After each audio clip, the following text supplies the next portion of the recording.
अस्सलामुअलैकुम बेटा। आज फर्स्ट ईयर फिज़िक्स में हमारा लेक्चर नंबर 6 है। टॉपिक हमारा इंटरनल एनर्जी, जिस पर आज हमने बात करना है। इंटरनल एनर्जी ऑब्जेक्टिव के लिए और शॉर्ट आंसर के लिए बहुत इम्पोर्टेंट है। इसमें 2 शॉर्ट आंसर हम डिस्कस करेंगे। अगर आप चाहते हैं कि थर्मोडायनामिक्स यानी कि चैप्टर 11 फर्दर आपको 100% क्लियर हो, तो बेटा यहाँ इंटरनल एनर्जी की हर लाइन क्लियर होना लाजमी है। जिन स्टूडेंट्स को इंटरनल एनर्जी टॉपिक समझ आएगा, हर लाइन आपको वीडियो पर जो नोट्स नज़र आ रहे हैं उनकी हर लाइन अगर आपको क्लियर है तो आपके लिए टॉपिक आसान है। हेडिंग बनाकर लिखें आज का पहला short answer, what do you mean by internal energy. What do you mean by internal energy. Definition पर आते हैं। इंटरनल एनर्जी की तारीफ क्या है?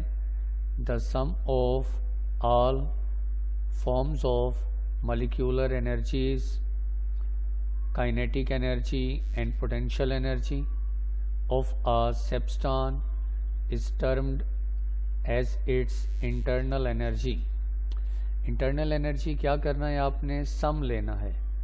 All the form of molecular energy, तमाम एनर्जीज का सम। अब आप जानते हैं बेसिक एनर्जी की 2 टाइप्स, एक काइनेटिक एनर्जी और एक पोटेंशियल एनर्जी। तो इन दोनों kinetic energy plus potential energy, दोनों एनर्जीज का सम, इसे आप नाम देंगे इंटरनल एनर्जी। इसको डिनोट करेंगे आप यू से, और क्योंकि ये एनर्जी है तो मेजर करोगे जाउल्स में। तो पहली बात डेफिनेशन में आपने याद रखना है सम। आपने बेटा सम लेना है तमाम मॉलिक्यूलर एनर्जीज का, तमाम जितनी भी एनर्जीज हैं। अब याद रखिएगा एनर्जी की बेसिक 2 टाइप, एक काइनेटिक और एक पोटेंशियल। तो दोनों एनर्जीज का सम ये कहलाएगा इंटरनल एनर्जी। इंटरनल एनर्जी का सिंबल यू, मेजर करेंगे जाउल में। मजीद एक्सप्लेनेशन की हेडिंग आप देंगे इन स्टडी ऑफ थर्मोडायनामिक्स, क्योंकि हम बेटा स्टडी कर रहे हैं थर्मोडायनामिक्स को। फर्दर इसके लॉ, इसकी एप्लीकेशन को डिस्कस करेंगे। Usually ideal gas is consider as a working substance. Block कर दें आइडियल गैस। हमारे इस पूरे चैप्टर में जितनी भी हम एग्जाम्पल्स डिस्कस करेंगे उन तमाम में हमारा वर्किंग टूल थर्मोडायनामिक्स में कौन सा है? Ideal gas. आइडियल गैस ये हमेशा याद रखिएगा।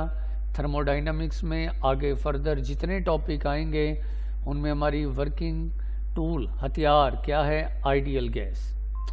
The molecule of an ideal gas are merely mass point which exert no force on one another. याद रखें आइडियल गैस के जो मॉलिक्यूल्स हैं जिनकी मोशन रैंडम है, इनका मैस इतना इतना इतना कम है। हाईलाइट करें, they exert no force on each other except collision. अगर आपको काइनेटिक मॉलिक्यूलर थ्योरी का 5वां पोस्टुलेट अगर आपके जहन में हो तो वो यही कि मॉलिक्यूल का मैस इतना इतना स्मॉल है कि ये मॉलिक्यूल्स एक दूसरे के बहुत करीब भी हों तो ना ये एक दूसरे को अट्रैक्ट करेंगे ना रिपेल करेंगे। इनमें कोई म्यूचुअल इंटरेक्शन नहीं, कोई फोर्स एक्सर्ट नहीं करेंगे एक दूसरे पर। इसलिए याद रखें, so internal energy of an ideal gas system, internal energy ideal gas system की is generally translational kinetic energy. Highlight कर लें काइनेटिक एनर्जी। बेटा ये इंपॉर्टेंट पॉइंट याद रखें। देखें आइडियल गैस के जो मॉलिक्यूल्स हैं उनका मैस इतना इतना कम है कि उनमें कोई म्यूचुअल इंटरेक्शन नहीं, कोई राब्ता फोर्स नहीं, इसलिए पोटेंशियल एनर्जी होगी 0। आइडियल गैस के जो मॉलिक्यूल्स हैं, ये पहला की पॉइंट रजिस्टर आपके पास हो ताकि आप हर चीज़ एक्स्ट्रा नोट करें। आइडियल गैस के जो मॉलिक्यूल्स हैं उनमें कोई इंटरेक्शन नहीं, कोई फोर्स नहीं, जब तक कि वो एक दूसरे से कोलाइड ना करें, कोई म्यूचुअल इंटरेक्शन नहीं। इसलिए याद रखें आइडियल गैस के मॉलिक्यूल की potential energy zero. Ideal gas के मॉलिक्यूल के अंदर सिर्फ एक ही एनर्जी है और वो कौन सी है? Kinetic energy. Kinetic energy, translational kinetic energy, sum of all the translational kinetic energy. Definition पर अगर मैं आऊं तो डेफिनेशन में क्या था? सम था, एक काइनेटिक एनर्जी और एक पोटेंशियल। लेकिन अभी मैंने आपको बताया कि आइडियल गैस के मॉलिक्यूल्स, इनका मास इतना कम है, इनमें कोई म्यूचुअल इंटरेक्शन नहीं, कोई फोर्स नहीं, इसलिए इनकी पोटेंशियल एनर्जी हो गई ज़ीरो।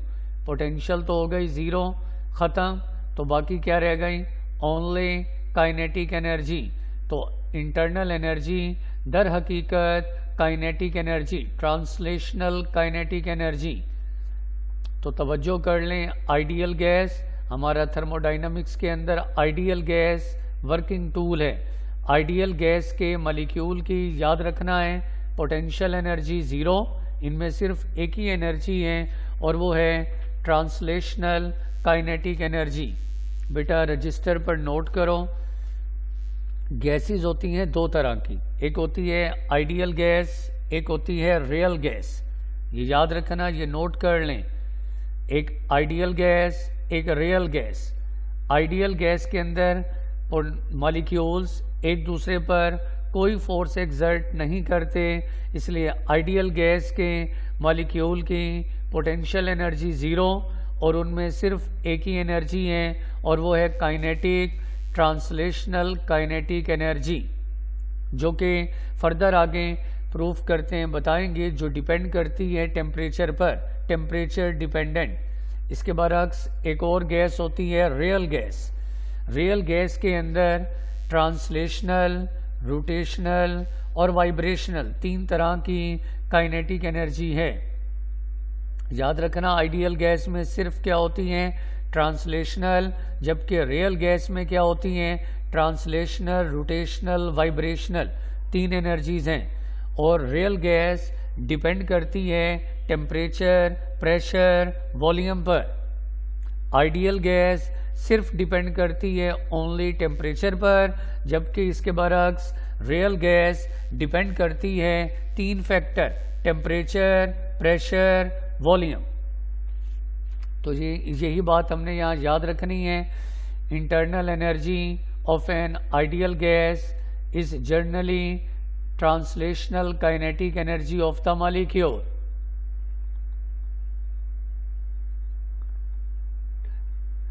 जी, सिंस आपने प्रूफ किया पिछले लेक्चर नंबर 4 में आपने ये प्रूफ किया था कि temperature of the system is define as average kinetic energy of the molecule. Temperature directly proportional है काइनेटिक एनर्जी के। टेम्परेचर डायरेक्टली प्रोपोर्शनल है काइनेटिक एनर्जी के। तो जब काइनेटिक एनर्जी बदलेगी, काइनेटिक एनर्जी ही तुम आपकी दर हकीकत इंटरनल एनर्जी है। तो thus for an ideal gas internal energy directly proportional to temperature। ये बात याद रखें, इंटरनल एनर्जी डायरेक्टली प्रोपोर्शनल है टेम्परेचर के। बेटा पॉइंट क्लिक करें ज़रा, इंटरनल एनर्जी आइडियल गैस की सिर्फ डिपेंड करती है, किस पर डिपेंड करती है? Only temperature. देखिए इंटरनल एनर्जी में काइनेटिक और पोटेंशियल थी, पोटेंशियल तो हो गए ज़ीरो, तो इंटरनल एनर्जी दर हकीकत काइनेटिक एनर्जी है। काइनेटिक एनर्जी क्योंकि टेम्परेचर पर के डायरेक्टली प्रोपोर्शनल है, तो उसी कॉन्सेप्ट को यहाँ बिठाएं, काइनेटिक एनर्जी ही तो आपकी इंटरनल एनर्जी है, तो इंटरनल एनर्जी भी डायरेक्टली टेम्परेचर के। इंटरनल एनर्जी डिपेंड करता है टेम्परेचर पर, टेम्परेचर के बदल जाने से इंटरनल एनर्जी भी बदल जाएगी। ये रिज़ल्ट हाईलाइट कर लें, ये बात जहन में बिठा लें। ये जो येलो कलर का स्क्रॉल घूम रहा है ये हाईलाइट कर लें। Temperature of the system, is define as average kinetic. Temperature और काइनेटिक दोनों डायरेक्टली हैं। अब काइनेटिक ही तो आपकी इंटरनल एनर्जी है, तो काइनेटिक की जगह आप इंटरनल एनर्जी लिख दें तो इंटरनल एनर्जी डायरेक्टली हो गया टेम्परेचर के। ये बात यहाँ हाईलाइट करें, आइडियल गैस के अंदर इंटरनल एनर्जी डायरेक्टली प्रोपोर्शनल है टेम्परेचर के। Internal energy directly proportional temperature के। इंटरनल एनर्जी डायरेक्टली प्रोपोर्शनल है टेम्परेचर के। अब हेडिंग दें change in internal energy. Change in internal energy. Change in internal energy is denoted by delta U. Delta change के लिए छोटी triangle और you internal energy, तो चेंज इन इंटरनल एनर्जी का symbol delta U. Internal energy हम जानते हैं is directly proportional to temperature. Internal energy directly proportional है टेम्परेचर के। सो इंक्रीज और डिक्रीज इन टेम्परेचर, तो टेम्परेचर में इजाफा या टेम्परेचर में कमी किसी भी ऑब्जेक्ट के अंदर ये इंडिकेट करेगी इंक्रीज और डिक्रीज इन इंटरनल एनर्जी। इंटरनल एनर्जी में चेंज आएगा टेम्परेचर के हिसाब से। टेम्परेचर कम, इंटरनल एनर्जी कम। टेम्परेचर ज़्यादा, इंटरनल एनर्जी ज़्यादा। इसी कॉन्सेप्ट को सामने रखते हुए हाईलाइट करें ये कीमती objective. Internal energy delta U is taken as positive. Internal energy positive कब होगी? When internal energy is increase. जब इंटरनल एनर्जी में इजाफा होगा साइन लगाएंगे पॉजिटिव का। एंड नेगेटिव, और इंटरनल एनर्जी कब नेगेटिव होगी? व्हेन इट इज डिक्रीज, जब इंटरनल एनर्जी में कमी।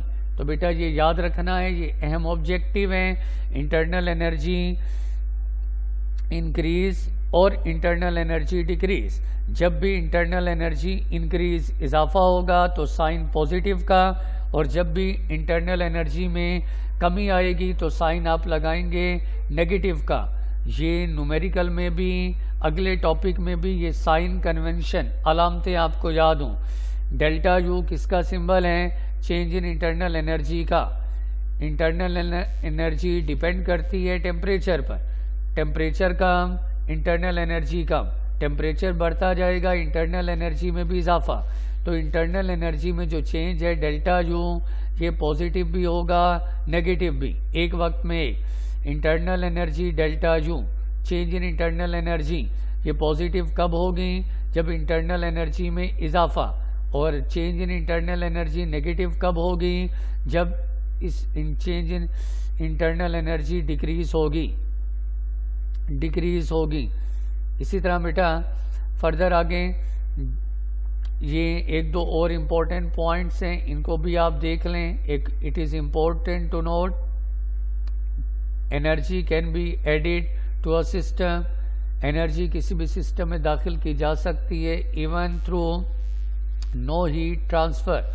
कोई हीट आप ट्रांसफ़र भी ना करें तब भी एनर्जी ऐड हो रही है। कैसे? फॉर एग्जांपल देखें, when two object are rubbed the internal energy increase because of mechanical work. कहते हैं जब दो ऑब्जेक्ट को आप रब करें तो इंटरनल एनर्जी में इजाफा, टेम्परेचर में इजाफा। देखें आपके दो हाथ हैं, आप बेटा इन दोनों हाथों को रब करें। जैसे आप दोनों हाथों को रब करेंगे तो आपके हाथ हीट अप हो जाएंगे, गर्म। अब हाथों में ये हीट एनर्जी कहाँ से आई? जी, जब आप रब करोगे, दोनों हाथों को रब करोगे तो इंटरनल एनर्जी में इजाफा। इंटरनल एनर्जी डिपेंड करती है टेम्परेचर, टेम्परेचर में इजाफा। आपने मैकेनिकल वर्क किया, आपके हाथ हीट अप, गर्म हो गए। Similarly when objects slide over one surface and come to rest because of friction, mechanical work done on or by the system is partially converted into internal energy। जब भी आप दोनों हाथों को, एक हाथ को दूसरे हाथ पर रख कर स्लाइड करेंगे तो दोनों हाथों के दरमियान फ्रिक्शन है। इस फ्रिक्शन की वजह से you can do mechanical work आप करोगे। ये वर्क जो आपने किया, ये वर्क कन्वर्ट हुआ इंटरनल एनर्जी में। ठीक है जी, इंटरनल एनर्जी में इजाफा, टेम्परेचर में इजाफा। इस तरह टेम्परेचर में इजाफे की वजह से आपके हाथ हीट अप हो जाएंगे। अब आते हैं ये दूसरा शॉर्ट आंसर। पहला शॉर्ट इंटरनल एनर्जी का मुकम्मल हुआ।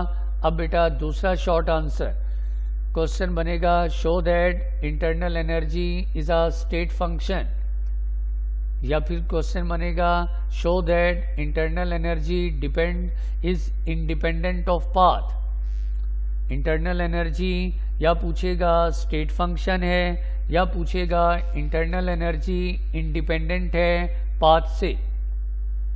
तो अब ये दूसरा शॉर्ट आंसर शुरू हुआ इंटरनल एनर्जी में। इन थर्मोडाइनमिक्स इंटरनल एनर्जी हाईलाइट कर लें, is a function of state. State function है, स्टेट वेरिएबल है। इंटरनल एनर्जी डिपेंड करती है स्टेट पर। इट हाईलाइट करें, it does not depend on path. ये पाथ पर डिपेंड नहीं करती, depends upon initial and final state. Internal energy याद रखें डिपेंड करती है स्टेट पर, और इंटरनल एनर्जी इंडिपेंडेंट है पाथ से। इंटरनल एनर्जी कभी भी पाथ पर डिपेंड नहीं करती। किस पर डिपेंड करती है? इनिशियल और फाइनल स्टेट पर। तो यहाँ एक बेटा ये सारी थ्योरी आपने याद करनी है, जो नोट्स आपके सामने स्क्रीन पर हर लाइन लिखी हुई हैं। ग्राफ देख सकते हैं, एक प्रेशर और वॉल्यूम के दरमियान एक graph. Along X axis pressure, along Y axis, along X axis volume, और बेटा अलोंग वाई एक्सिस प्रेशर। फर्ज करें आपके सामने एक सिस्टम है, एक सिस्टम जिसमें प्रेशर और वॉल्यूम में चेंज आया। ए इनिशियल पॉइंट और B final point. A point पर ए आपका इनिशियल स्टेट है, इनिशियल स्टेट पर प्रेशर है पी ए, वॉल्यूम है वी ए, टेम्परेचर है टी ए। इनिशियल और बी है आपका फाइनल स्टेट, फाइनल स्टेट पर प्रेशर है P B, volume V B, temperature T B. Graph देख सकते हैं, ए आपका इनिशियल पॉइंट और बी आपका फाइनल पॉइंट। ए से बी तक जाने के दो पाथ, दो रास्ते। पाथ नंबर 1 ये C1 देख रहे हैं, ये पाथ नंबर 1 है। इसी तरह पाथ नंबर 2 ये C2, ये पाथ नंबर 2 है। ए आपका इनिशियल पॉइंट, बी आपका फाइनल पॉइंट। ए से बी तक जाने के दो रास्ते हैं। तो बेटा इंटरनल एनर्जी पाथ से इंडिपेंडेंट है। आप चाहे C1 पाथ चूज करें, चाहे आप C2 पाथ चूज करें, इंटरनल एनर्जी में कोई चेंज नहीं आएगा। इंटरनल एनर्जी पाथ पर डिपेंड नहीं करती। किस पर डिपेंड करती है? इनिशियल और फाइनल स्टेट पर। तो ये बात मैंने यहाँ एक्सप्लेनेशन में लिखी है। It has been seen that change in internal energy always same. It is independent of path C1 and C2. Internal energy path पर डिपेंड नहीं करती, पाथ से आज़ाद है। चाहे आप C1 पाथ चूज करें, चाहे C2, इंटरनल एनर्जी में कोई चेंज नहीं। इंटरनल एनर्जी में कोई चेंज नहीं। इंटरनल एनर्जी डिपेंड करती है ए इनिशियल स्टेट, बी फाइनल। देखें इनिशियल स्टेट पर टेम्परेचर कुछ और होगा, टेम्परेचर फर्ज कर लें कम है, टेम्परेचर कम तो इंटरनल एनर्जी कम। बी पॉइंट पर आए, टेम्परेचर ज़्यादा, टेम्परेचर ज़्यादा, इंटरनल एनर्जी ज़्यादा। तो इंटरनल एनर्जी क्योंकि स्टेट फंक्शन है, इनिशियल और फाइनल स्टेट पर जो टेम्परेचर होगा वही डिसीजन करेगा कि टेम्परेचर क्या है तो इंटरनल एनर्जी क्या है। इंटरनल एनर्जी ए पॉइंट पर कुछ और, बी पर कुछ और। इसी तरह इंटरनल एनर्जी सिमिलर है ग्रेविटेशनल पोटेंशियल एनर्जी के। ग्रेविटेशनल पोटेंशियल एनर्जी में कितना चेंज आया, ये इंटरनल एनर्जी। जिस तरह बेटा चैप्टर नंबर 4 में आपने सुना था, आपने प्रूफ किया कि वर्क डन इंडिपेंडेंट आज़ाद है पाथ फॉलोड से। ए इनिशियल पॉइंट, बी फाइनल, ए से बी तक जाने के, अगर आपको वो टॉपिक याद हो तो उसमें ए से बी तक जाने के 3 पाथ रास्ते थे। हर पाथ पर वर्क सेम आता था। इसी तरह यहाँ भी जब वर्क सेम तो इंटरनल एनर्जी सेम, टेम्परेचर से। तो इंटरनल एनर्जी बेटा क्या है, याद रखेंगे स्टेट फंक्शन है, ए आपका इनिशियल स्टेट, बी आपका फाइनल। इंटरनल एनर्जी पाथ पर डिपेंड नहीं करती, पाथ से इंडिपेंडेंट आज़ाद है। अब जितनी भी ये सारी थ्योरी लिखी हुई है, ये सारी थ्योरी और ये ग्राफ, ये आपका दूसरा शॉर्ट आंसर है जिसमें बताया गया कि इंटरनल एनर्जी स्टेट फंक्शन है, इंटरनल एनर्जी पाथ से इंडिपेंडेंट। तो आज के लेक्चर में दो शॉर्ट आंसर, पहला शॉर्ट था what do you mean by internal energy, दूसरा इंटरनल एनर्जी पाथ से आज़ाद है, इंटरनल एनर्जी पाथ पर डिपेंड नहीं करती, स्टेट फंक्शन है। तो बेटा बार बार इस वीडियो को सुने, जो वीडियो में जो पिक्चर सामने आपको नज़र आ रही है, इन्हीं नोट्स को याद करें। Thank you very much. अल्लाह हाफिज़।